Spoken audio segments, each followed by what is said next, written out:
हरियाणा में नई सरकार के गठन के बाद हरियाणा की सियासत पर इंडिया न्यूज ने एक सर्वे कराया है। सर्वे ताजा है। इस सर्वे में पूछा गया पहला सवाल हमारा ये था। हमने पूछा कि हरियाणा में सीएम का चेहरा बदलना क्या बीजेपी का सही फैसला है। 61.44% लोगों ने कहा कि हाँ, बीजेपी के लिए यह बिल्कुल सही फैसला साबित होगा।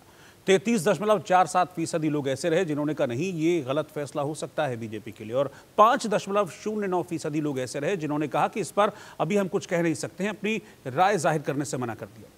इस सर्वे का अगला सवाल था कि क्या हरियाणा में नायब सिंह सैनी को मुख्यमंत्री बनाने से बीजेपी के खाते में ओबीसी वोट आएंगे।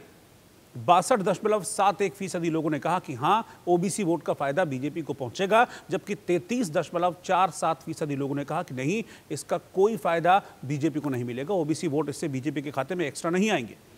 3.82% लोग ऐसे भी रहे जिन्होंने कहा कि अभी हम इस पर कोई राय जाहिर नहीं करना चाहते, इसलिए अभी हम इस पर कुछ नहीं कहेंगे।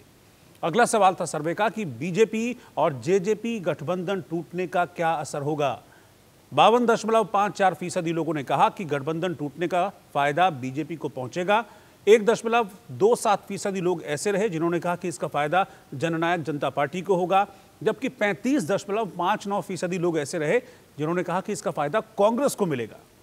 हालांकि 10.60% लोगों ने इस पर अपनी राय जाहिर करने से मना कर दिया कि वो अभी इस पर कुछ कहेंगे नहीं।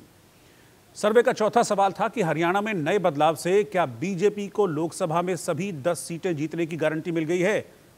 51.27% लोगों ने कहा कि हाँ, इस बदलाव के बाद अब बीजेपी जो 2024 का लोकसभा चुनाव है उसमें सभी 10 की 10 सीटें जीत जाएगी, जबकि 43.64% लोगों ने कहा कि नहीं, ऐसा नहीं है कि सभी 10 की 10 सीटों पर बीजेपी जीत जाएगी इस बदलाव के बाद, जबकि 5.09% लोगों ने कहा कि नहीं, हम इस पर अभी अपनी राय जाहिर नहीं करेंगे।